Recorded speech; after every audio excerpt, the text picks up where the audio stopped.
Hola, buenas tardes, ¿cómo les va? Este es nuestro capítulo 11 y creo que hoy Harry nos tiene preparadas algunas sorpresas. ¿Cómo estás, Harry? Bueno, aquí estoy reflexionando sobre hechos de 50 años, más de 50 años. En la introducción dije que si había algo que no había incluido en mi léxico el Señor Dios, era la palabra aburrimiento. Y como si fuéramos pocos, parió la abuela. El año 1972. ¿Qué pasó en el 72? Mira, la República Argentina tiene aproximadamente 2.800.000 kilómetros cuadrados de superficie. ¿Oíste bien? Y Sí. tenía 50 años, bueno, cerca de 40 millones de habitantes. Todo muy bien, ¿no? Índice de probabilidades que le pasen a uno ciertas cosas bajas dentro de esa superficie y esa población. No viene a caer justamente en el kilómetro cuadrado que vivo yo, Juan Domingo Perón y su esposa Isabel. No te puedo creer. Y no solamente en el kilómetro cuadrado, en la medianera de por medio. Al lado de tu casa. De no creer. Bueno, Increíble. cuento esto, pero como va a haber gente que no va a creer o va a decir no puede ser, quiero señalar que pude hacer filmaciones con una cámara casera, con rollos Kodak Super X, eran entonces 5 minutos cada uno, y pude filmar los años siguientes y hacer filmaciones únicas porque logré, cuando no dejaban entrar al periodismo en la zona, logré que a mí me dejaran, no tuve ningún problema para filmar, dicho en otras palabras. Eso se puede ver en YouTube porque lo bajó mi hijo hace muchos años, bajo el título Perón en Gaspar Campos por Harry Ingham. También hay extractos de la entrevista que me hizo Nelson Castro con motivo de los 40 años del fallecimiento de Perón. O sea que eso fue en 2014, ¿no? Así que ahí están, hay detalles que no me permiten mentir. ¿Mm? Y si ustedes creen que yo exagero, ustedes que me están escuchando ahora cuando lean esto, ¿creen que voy a exagerar? No, es lo que fue. De todas formas, vayamos por partes. Primer síntoma de lo que estaba por venir. En junio o julio del 72, yo vengo de mi oficina del centro manejando, y cuando estoy aproximándome a casa, veo a un hombre que viene corriendo en mi dirección, y también corriendo en mi dirección mi esposa, mi primera esposa, Marianne, que en ese momento, gesticulando con las manos, me decía, cállate la boca y entra. El que venía corriendo dice, soy el periodista fulano de tal, no me acuerdo bien el nombre ahora, ¿qué opinión me da de lo que ha ocurrido? Yo no entendí nada, me meto dentro de la casa y me agarra Marianne y me dice, escúchame, estuvo esta tarde Isabel Perón con el jefe de bomberos de Vicente López acá al lado en la casa, parece que van a comprar la casa de al lado. Le digo, ¿qué? ¿Lo de la familia Bauer? Así es. No te puedo creer. Bueno, y este periodista, bueno, él te quiere hacer una entrevista, quiere opiniones del vecino. Vos no salgas bajo ningún concepto. Le digo, no, para, que tengo mucha experiencia en esto. El periodista vive de la noticia que logra. No lo voy a dejar con hambre porque es peor. Le voy a dar lo que puedo dar. Entonces salgo afuera, lo saludo Y le di una historia de la casa de al lado, como yo lo conocía, más la familia que vivía ahí, porque casualmente esa señora había sido vecina de mi madre en Berlín muchos años antes. Hay toda una historia con esto. Y las coincidencias son ¡Guau! increíbles, increíbles las coincidencias que se dieron. Bueno, lo alimenté a este señor, le di un poco de historia de todo esto, y bueno, ahí terminó esa primera noche. Eh, de todas formas, después de que ocurrió eso, podemos decir que pasaron unos meses. Llegó el 17 de noviembre. Y el 17 de noviembre, pero no voy a aclarar algo. Hay un poco de historia previa. En ese tiempo yo estaba con Alzogaray y se hacían reuniones en la Cámara Argentina de la Construcción, en Paseo Colón, donde había varios directivos que eran amigos con Alzogaray y además también apoyaban al movimiento político de Alzogaray. Y tengo que aclarar de que, sí, era más 3 días antes, perdóneme, estoy buscando de ser preciso.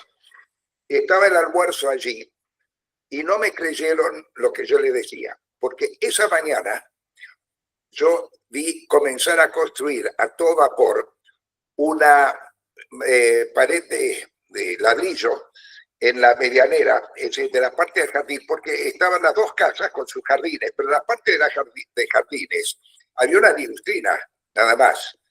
Ahí Claro. a la mañana arrancan haciendo rápidamente una pared de ladrillo, que es la que está al día de hoy.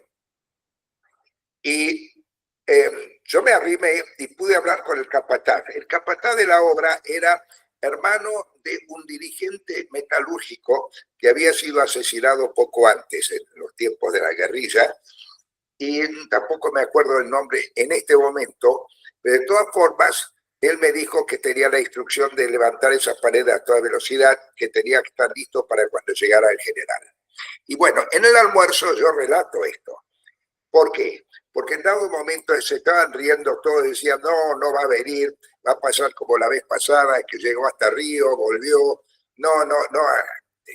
Y entonces, en dado momento yo levanté la mano y digo, ¿puedo decir una palabra? Y lo digo, y miren, perdónenme, pero yo tengo una fuente muy, muy seria, y yo le diría a ustedes que Perón va a llegar.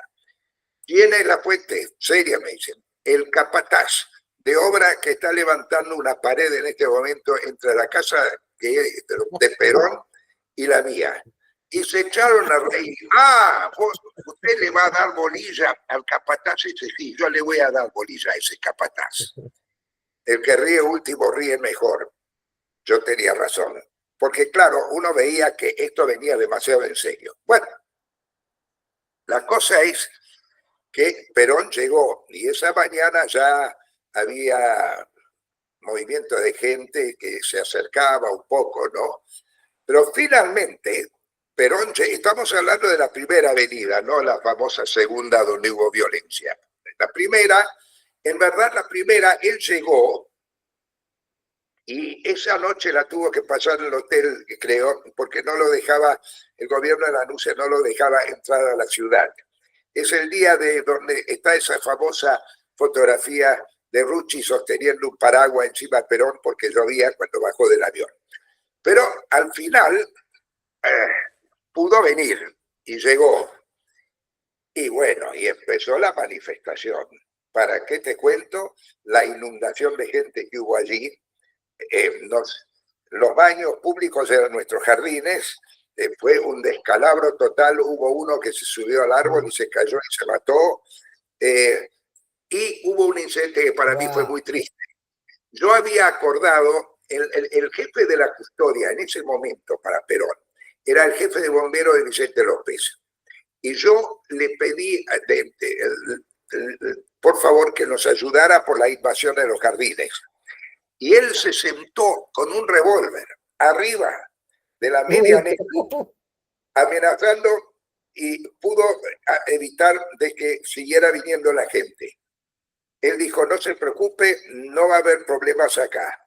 Y bueno, pero después se volvió a invadir y nunca más oí de él. Debo señalar que cuando terminó toda la manifestación a la que me voy a referir ahora, un día y medio después, yo fui al lado y pedí por él para tirarle la bronca por no haber cumplido la palabra que había empeñado. Y ahí es donde me confirman que esa noche tuvo un síncope cardíaco y murió. O sea, estuvo tan metido en esta cuestión que lo terminó matando. Y solo Por favor, lo que debe haber sido ese día ese hombre, Dios mío, tratando de evitar el malón y todo, y poner orden ahí. Tengo un buen recuerdo. Él era el que la acompañaba a Isabel la vez que vinieron a ver la casa y el que organizó la protección de la casa ese día. Después vino otro señor que fue el jefe de seguridad del que vamos a hablar después, Juan Esquer. Pero el hecho es que yo tenía con este señor una simpática relación desde antes, porque ellos tenían un reloj de control de personal de nuestra firma, de Cronos, en el cuartel de bomberos de Vicente López. Y yo siempre les regalaba, hacía llegar las tarjetas, los relojes sin cargo, como atención nuestra, ¿no? Y había estado varias veces allí charlando y tomando un café con él, mucho antes de que viniera Isabel con él en esa visita. No estoy muy seguro, pero creo que ese cuartel de bomberos está visto en el Eternauta, que está tan de moda en este momento. Creo que ahí se ve el cuartel de bomberos de Vicente López, voluntario de Vicente López. Creo, no, estoy virtualmente seguro que es así. Bueno, ya que estamos hablando de hoy, pero es un cuartel muy bien puesto que está hace años. Bueno, Perón llega y ese sábado las multitudes rotaban, lo escuchaban a él, seguían viaje, entraban otros, piensen la calle angosta, desbordada de gente. Y ahí, cosa que poca gente sabe, pero lo he mencionado con Nelson Castro, tomó un sobrenombre entre los vecinos, Perón, porque la parte de arriba de la casa era en punta así, y había una pequeña ventana, y él salía exactamente una vez por hora a decir unas palabras a la gente, y saludarlos, la gente lo vivaba, seguía y venían otros. De ahí el sobrenombre que los vecinos lo llamamos el cucú. Y tengo entendido que ese cuarto, inclusive la gente de adentro de la casa, terminaron llamándolo el cuarto del cucú porque él salía una vez por hora, ¿no? Al lado de él estaba Rucci y López Rega permanentemente. Bueno, pero eso se pueden ver las filmaciones, ¿no? Bueno, muchísima gente, atropello, entrada a jardines, hubo muchos daños en los frentes con todo eso, y también pintadas, porque ahora viene la parte más difícil para nosotros. Había un baldío treintañal que estaba, digamos, había gente que pagaba los impuestos esperando que vinieran los 30 años para hacerse dueños de esta propiedad abandonada. Y ahí se instalaron los muchachos de ERP, de FARC, Fuerzas Armadas Revolucionarias, montoneros, y la noche fue brava, porque en un dado momento yo salí a la puerta de mi casa, la puerta de servicio, para observar, era quietud, ya no había multitud, era de noche, y el grito se oyó clarísimo: adentro su casa los oligarcas. ¡Wow! Bueno, me di cuenta y ahí estábamos, entre paréntesis, mis hijos ya los habíamos despachado antes que llegara Perón, los habíamos despachado a la casa de un gran amigo, un matrimonio muy, muy amigo, porque la veíamos venir, ¿no? Como brava. Bueno, eso fue un momento muy incómodo. Y me sentí tranquilo cuando llegaron las multitudes al día siguiente. Mirá qué paradoja. Llegan las multitudes y bueno, ahora estamos más seguros, porque las multitudes tenían buen humor, venían haciendo bromas, no venían a agitar. Eran peronistas que venían a avivar a Perón. El peligro era cuando esa multitud no estaba y quedaba la pequeña minoría esa, que te puedo decir que en ese campo pasó de todo esa noche, no solamente en lo político, no solamente en lo político, porque hasta voy a agregarte que estaba sembrado de profilácticos al día siguiente, o cuando después fueron todos de ahí. Con esto te doy una pauta. Esta parte no lo he dicho en mi entrevista, lo doy como exclusividad hoy acá. Bueno, pero esto es un hecho, ¿no? Es un hecho. Bueno, el domingo siguieron las manifestaciones, todo el día, y yo fastidiado porque no aparecía el jefe de bomberos, y fue el lunes a la mañana que me enteré de lo que pasó. Bueno, la cosa es que el lunes a la mañana el canillista nuestro alcanzó a traer los diarios y meterlos en el buzón. Y en el Buenos Aires Herald, ahora voy a hacer un pequeño separado para prepararnos para la semana que viene, para el próximo capítulo. En el ejemplar del lunes, el editorial, muy bien hecho, era muy crítico del gobierno, ¿no?, de la NUCE, por no defender la integridad de los vecinos de la calle Gaspar Campos. Yo me quedé muy feliz con eso y agarré el teléfono y pedí por el director del diario. El director del diario, Robert Cox, me atiende y le digo, soy un vecino de Gaspar Campos, muchas gracias por acordarse de nosotros. Dice, pero ¿usted cómo se llama? No, le digo, no puedo decirle quién soy. Esto es Watergate, esto era en los mismos tiempos del famoso caso Watergate en Estados Unidos, y sé dónde está pinchado el cable, sé cuál es el poste y dónde está pinchado el cable de mi teléfono. Así que mire, nada, yo ya lo iré a ver cuando todo esto esté superado. Punto. Entonces, Lucía, esto fue mi primer contacto con Robert Cox y es la introducción al capítulo de la semana que viene. De todas maneras, porque ahí tengo para contar a patadas también, ¿no? Bueno, entonces ahí tenemos que empezar que detrás de la gran manifestación se pusieron en toda la zona barricadas, no barricadas, digamos, maderas, armadas por la policía, para impedir el tránsito. Cada uno de los vecinos tenía un cartel de este tamaño para llevar el coche con la autorización para llegar a nuestras casas. Y quedamos en los primeros tiempos muy aislados, no venían tampoco visitas. Quedó en un barrio tranquilísimo, tranquilísimo. Yo volví a ir a trabajar, hacíamos nuestra vida, pero en realidad ahí teníamos enfrente un vecino fantástico, Rubén Vilá y su esposa, y una hija de ellos, que era la menor, que también no fue, se quedó en la casa con ellos, que ella se llama Victoria Vilá, Vicky Vilá, que al día de hoy es íntima amiga nuestra, ¿no? Tantos años después. Ella siguió allí y inclusive esa casa me permitió hacer filmaciones después. Desde esa casa hemos hecho la filmación, parte de la filmación con Nelson Castro. Así que puedo seguir asociando. Bueno, sigamos. Voy a hablar un poquito, hemos hablado del cucú, de Cox, del jefe de bomberos, de las películas, La noche de amenazas. Bueno, ahí se formó una relación muy agradable.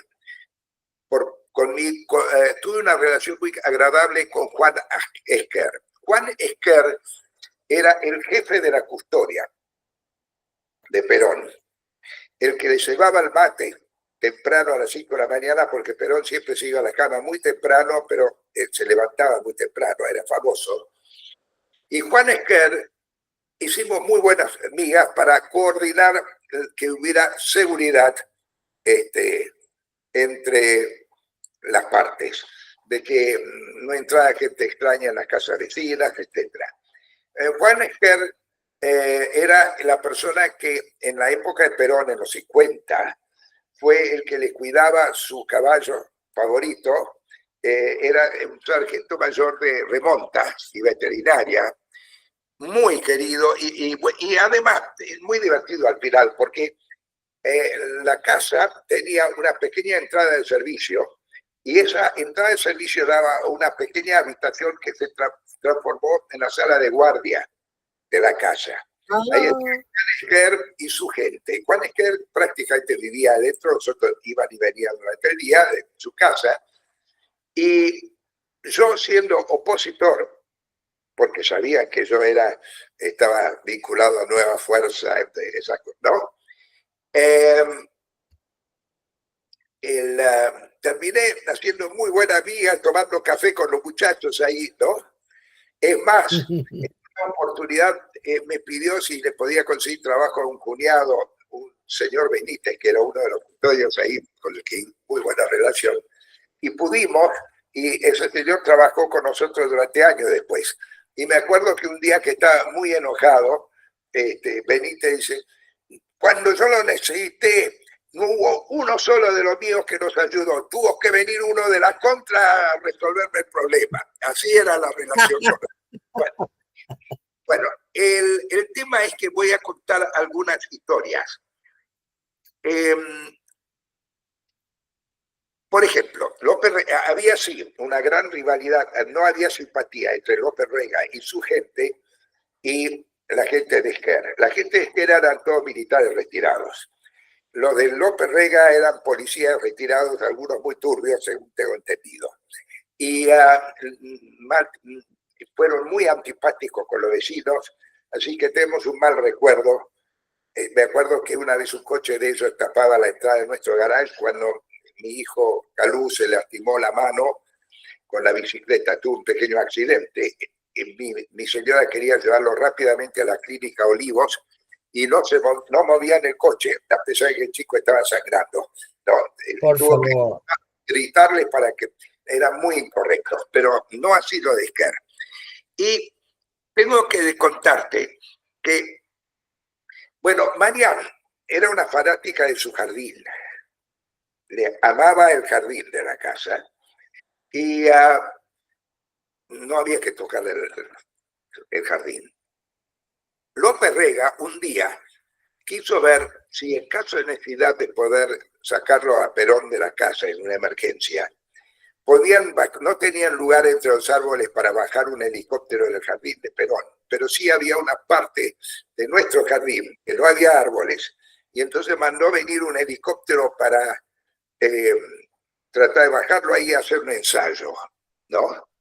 Cuando mi señora Marianne vio eso, y esto es histórico y hay testigos y lo vieron, salió con una escoba, se paró en el lugar donde iba a bajar eso, agitó para arriba y el helicóptero no pudo aterrizar, pero con las aletas del helicóptero le volaron todas las rosas, los pétalos volaban. No, sacrilegio. No terminó de putearlos, porque esa es la palabra, porque le destrozaron la rosa, ¿no? Bueno, hubo otra. Mandaron construir un salón adicional en la parte trasera de la casa que daba contra la medianera nuestra, no en la parte de ladrillos, sino ya era la medianera de la casa de ellos, porque nuestra casa estaba separada, no estaba pegado, es decir, entre nuestra casa y la casa de Perón había un sector de jardín, era un piso. Bueno, un día Juan Esquer me dice, mire, cuando hacemos las reuniones de gabinete de la sala nueva, nos estamos muriendo de calor cuando hay reuniones. Necesitamos poner un aire acondicionado. Queremos hacer un boquete en nuestra pared de la medianera y la salida sobre el jardín suyo. le digo, mire, don Juan, le tengo que decir una cosa que es esta. Por mí no hay problema, pero si llega a venir un inspector municipal, eso es una infracción. Y Juan Esquer me dice, eso yo creo que nosotros lo podemos arreglar. No, lo del inspector municipal. Bueno, Por ahora, ¿viste? No para siempre. le digo, métale. Marianne nunca me perdonó, porque ¿qué pasó? La parte de atrás, es donde sale el aire caliente, le quemó todas las plantas alrededor donde está el aire acondicionado. Otro desastre de planta. Otra vez, pobre Pero además te mujer. voy a contar, eso dio lugar a otra cosa. Yo dije, ¿qué diablos? No se dan cuenta de la inseguridad de esto. ¿Por qué? La frecuencia modulada era algo nuevo en radio en ese tiempo. No existía antes era todo AM, ¿no? La FM llega y yo me doy cuenta que si pongo en un micrófono en la parte de atrás del aire acondicionado y lo conecto con un cable, porque era todo con cables ahí, hasta mi radio, que estaba a ponerle a 18 o 20 metros de allí dentro de la casa, yo iba a poder escuchar todo lo que hablaban en la reunión de gabinete. Era facilísimo espiarlo. Nunca lo hice. Porque nunca lo hice. Pues Nelson Castro me preguntó, ¿pero lo hizo? No, yo nunca lo hice. Pero podría haberlo hecho. Había que animarse también, ¿eh? Bueno, y hablando de seguridad, un día, un sábado a la tarde, todo tranquilo. Recuerden que no entraba ningún coche ahí que no fuera de los vecinos, estaba toda la zona cerrada, ¿no? Juan Esquer, y me encuentro con él, yo muchas veces charlaba con él en la calle. Juan Esquer me mira y dice, esta mañana estuvimos hablando de usted con el general. ¡Upa! Le digo, ¿a qué debo el honor? Mire, me preguntó si en el caso de que hubiera gente que invadiera su casa para hacer un atentado terrorista en la casa en general, si usted los apoyaría o resistiría. Le digo, Juan, Juan, por favor, imagínese, no soy un terrorista, por más que soy de la contra. Pero quedé impresionado. Cuando terminamos de hablar, entré en la casa y no habrían pasado un minuto, me pegué la frente y digo, por supuesto, ya sé por qué viene la pregunta. ¿Por qué? El famoso atentado mortal contra Luis Carrero Blanco, el presidente de gobierno de Franco, que se produjo en ese año. Vos no habías nacido todavía, pero fue un atentado famoso. Esperaron que saliera el auto de Carrero Blanco y habían puesto una bomba debajo habían pasado un cable debajo de la calle y pusieron una bomba por donde pasaría el coche con Carrero Blanco. Detonaron la bomba y es famoso porque el coche voló en el aire y pasó por encima de una medianera. Cayó del otro lado de la medianera. Fue un atentado tremendo. Fue además el comienzo del fin del régimen de Franco, prácticamente, porque a partir de ahí todo cambió. Eso ocurrió un par de días antes de la pregunta que me había hecho Esquer, cómo iba a reaccionar yo. Porque te acordás que te hablé del cable recién, que se podría ver. Sí, del cable con el micrófono. Claro. Bueno, la pregunta era pertinente. Obviamente, Perón, impresionado por lo de Carrero Blanco, se preguntó si el vecino de al lado, que no era peronista, podría ser parte de un atentado de ese tipo. Wow, claro. Esto es así y cronológicamente es comprobable lo que yo digo. Sí. Esto fue el caso de Luis Carrero Blanco, almirante español, que fue el jefe de gobierno. El último, ya después se empezó a aflojar el régimen y poco después, bueno, todo cambió, ¿no? La muerte de Franco. Am, y ah, ahora viene la frutilla del postre. El 23 de septiembre de 1973 se hacen las elecciones, cuando ya Lastiri había reemplazado al primer presidente y viene la elección donde Perón obtiene 62,5% de los votos. Wow.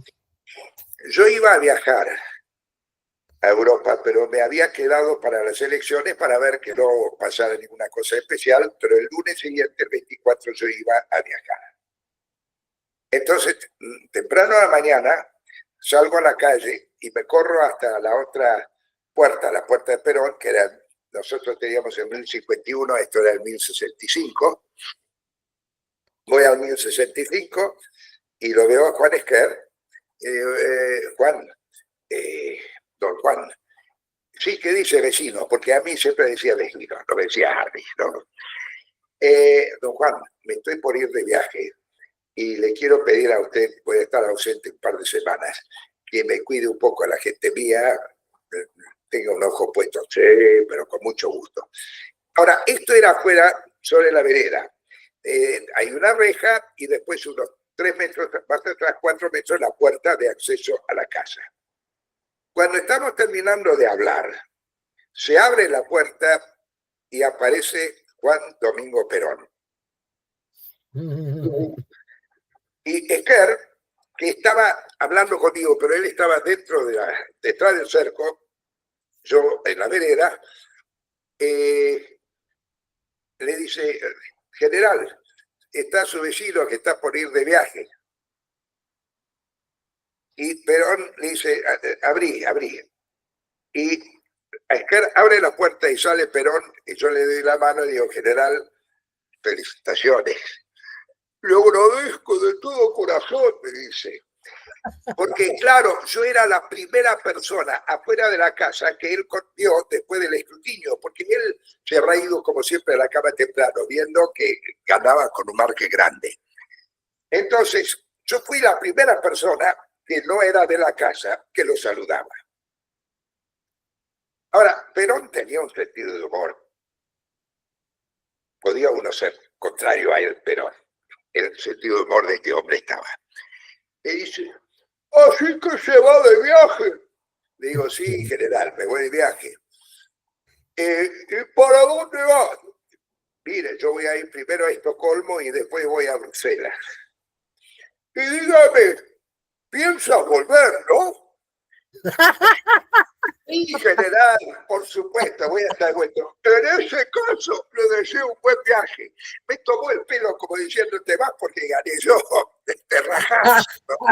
La risa de la gente alrededor, le pegué la onda enseguida. Y te voy a contar una más. Cuando hablé del Otto Krause, hablé de las langostas que vinieron en escala en 1948, que invadieron todas las calles. Bueno, en esos días que estaba Perón, hubo un momento en que empezaron a ver langostas de nuevo.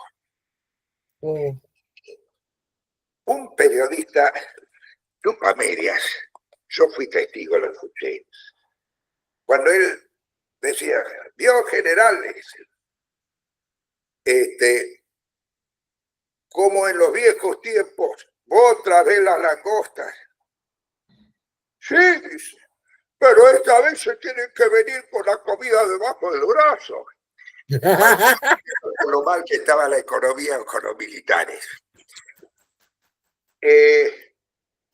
Lo que pasa es que Perón no entendió algo. En ese momento el problema se daba de nuevo por lo siguiente.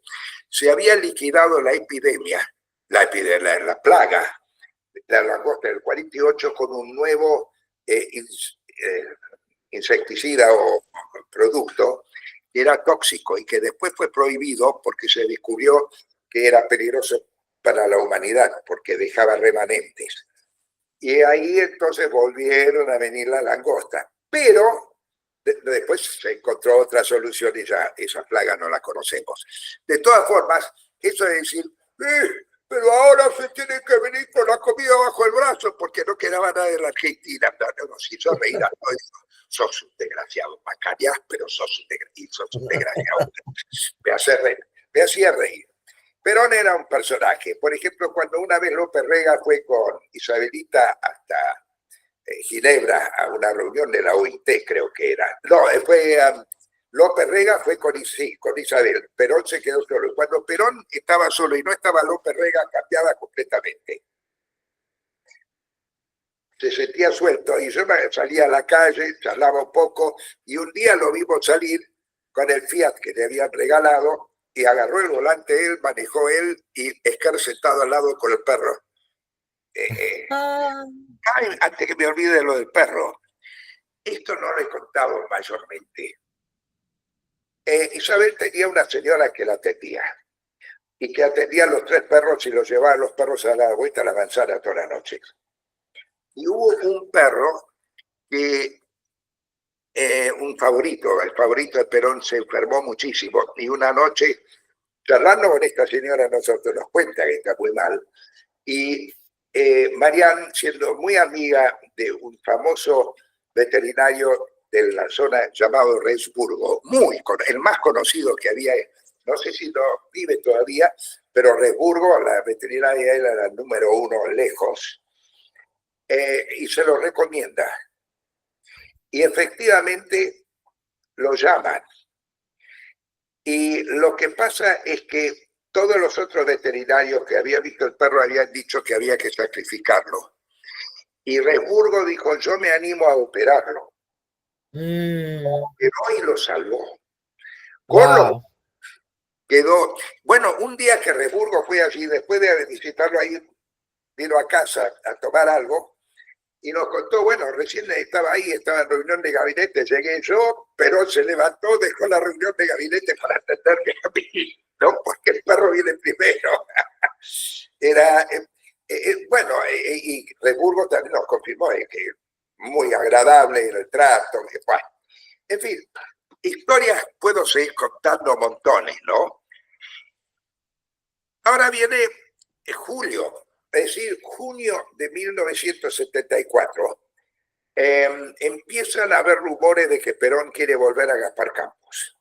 Perdón, para entonces ya había ido a la Quinta, ¿no? Claro, se mudó a Olivos. Cuando asumió, se mudó a Olivos.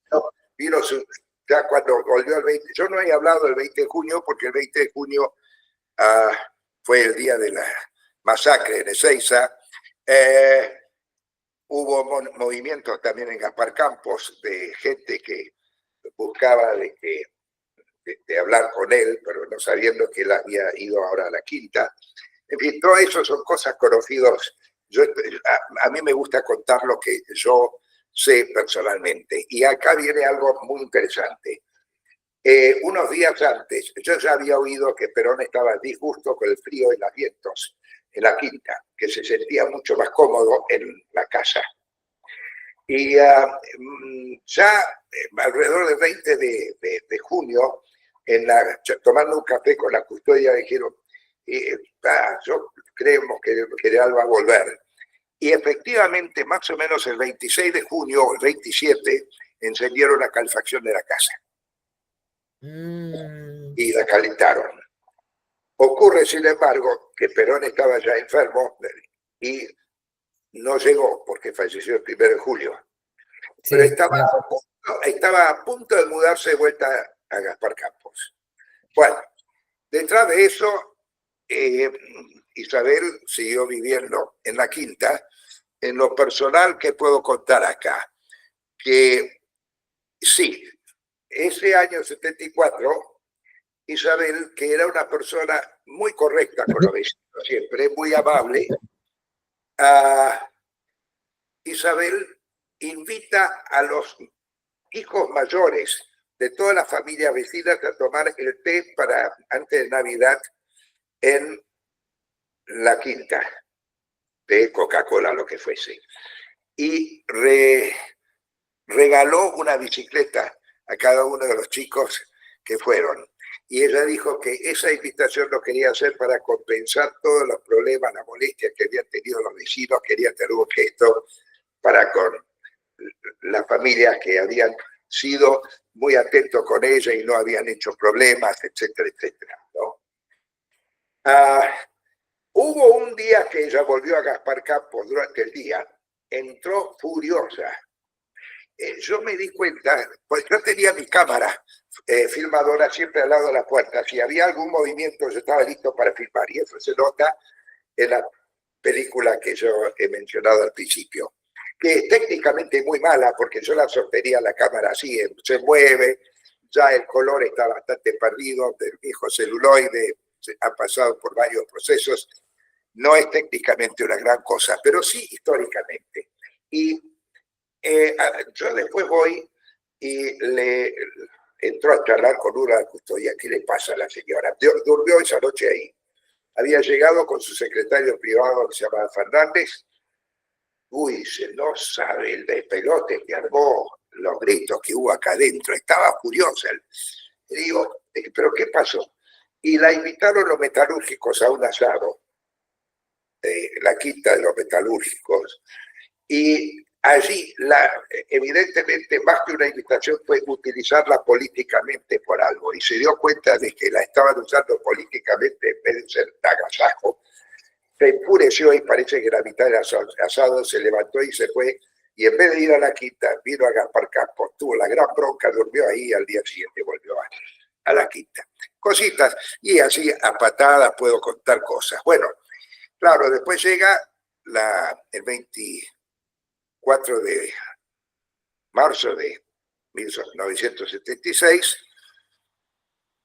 y la casa es ocupada por los militares. Ah, la propiedad de ellos, del matrimonio. Porque, ojo, la casa del fondo había sido comprado también por ellos. Ahí tenía López Rega y su gente usaban una casa que daba sobre la siguiente calle abajo, de Madero. O sea, eran dos casas, Perón aquí y la otra atrás. Y bueno, los militares lo ocuparon y lo ocuparon durante todo el periodo del gobierno militar, estuvo ocupado allí. También hay escenas de eso que he filmado, ¿no? ¿Qué puedo decir? Sí, nosotros veíamos venir y salir de ahí coches y chapas, ¿no? Con eso todo. No fue un lugar de detención, pero que era un lugar de base de operaciones, sí, era obvio. No todos eran iguales. Yo estoy en contacto con algunos de los oficiales. Evidentemente había dos tipos de militares ahí. Los militares, muy correctos, los que no estaban en nada, y otros que yo creo que estarían operativos. Pero no puedo hablar mucho de eso porque nunca volví a entrar. A esa casa la última vez que entré fue antes de que Perón lo compraran. Entré, tuve un incidente con el hijo de la dueña, porque no entendía cómo habían actuado en vendiendo la casa así como la hicieron. Bueno, eso es un tema al margen. Pero nunca más volví a entrar en la casa. Sí, en ese periodo, en el periodo entre la primera y segunda llegada de Perón, tenían un pájaro hindú de la India que cantaba en la casa de Perón. Y nosotros teníamos dos loros. Los dos loros había aparecido ya en nuestra casa anterior cuando vivíamos en La Lucila. Apareció cuando mi hija tenía 1 año y medio o 2. Empezó a hablar, 3 años tendría. Y el pájaro apareció y bueno, y quedó con nosotros. Y estaba en una jaula, colgado después en Gaspar Campos, y apareció otro pájaro, igual, y se posó sobre donde estaba el primero. Bueno, quedaron los dos. Ahora, ¿qué pasa? El segundo que vino, silbaba fantástico, y personas que teníamos trabajando en la casa, con las que tengo contacto al día de hoy, vive en el Chasco de Chaqueña. La señora esta era muy del Partido Radical y le había enseñado al Alberto Loro al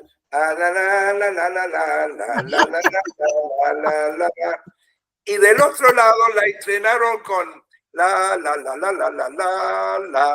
Entonces, tenías, de un lado no iba más que eso, la, y acá, ¿no?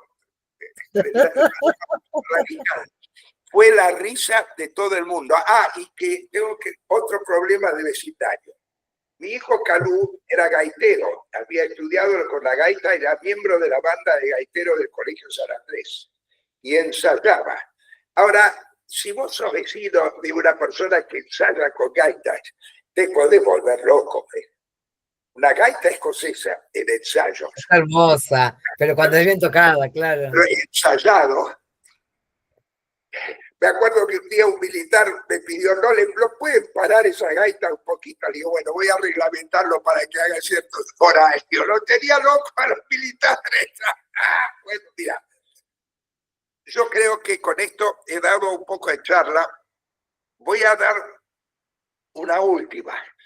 Como vos verás, el relato mío no es de carácter histórico general, sino histórico particular. Pero bueno, eran días muy dramáticos y a mí me encanta encontrar la parte humorística de los tiempos dramáticos. En la última parte, cuando los militares... No, esto fue en el año 79. Otro vecino en la esquina de Melo, 3 casas de la nuestra, había rescatado un pingüino en la playa, en la costa, en algún lado, y se lo trajo a la casa. Y este pingüino se escapaba y salía a la calle. Y cada vez que iba a la calle, interesantísimamente, apuntaba hacia el sur. Corría hacia el sur. Qué loco. Siempre. Pero bueno, mi hija, tengo que aclarar algo. Yo tomé películas con mis hijos porque yo quise que cuando fueran grandes se vieran a sí mismos en esos tiempos históricos. Y eso es, hoy Bettina ahí tenía 13, Bettina tenía, bueno, el 72 no, tenía menos, pero hay filmaciones allí del 75 donde ella ya tenía 10 años. Y bueno, ahora acaba de cumplir unos años más y recordándose, pero yo filmaba a los chicos del barrio para que estirar el contraste, cómo era el barrio, cómo eran los chicos en la época esta histórica. Y los chicos jugaban con el pingüino. Y como digo, muy al final, cuando hice la producción en CD de la película, la edité, lo que está en YouTube, Pingüinos en ese año no era un anuncio del futuro de la Argentina, y a los pocos años nadie hubiera soñado. Los pingüinos del sur, ¿no? Hasta ahí hubo involucramiento político, hasta futurología hubo en esa cuadra. Bueno, no me preguntaste nada porque no te dejé preguntar, ¿no? No, ya voy a tener unos capítulos aparte para solo preguntarte. Yo te dejo hablar. Eso lo vamos a hacer, como he dicho, viene la parte de pregunta, viene al final. Yo con esto te diría que he contado lo que puedo contar. Diría muy que bien. lo que he contado hoy son todas esas cosas que no están en los diarios ni van a estar en los libros de historia. No, y yo en las notas voy a poner, no se pierdan las notas, que abajo voy a poner los vínculos para que vean las filmaciones de lo que hizo Harry. Gracias, pero quiero repetir entonces, para el que quiere verlo con un poco más de seriedad a todo esto, pues yo le he dado un poco de humor a todo lo de hoy. Les recuerdo la película mía filmada que tiene una explicación hablada de 7 minutos primero y después hay unos 45 minutos de película.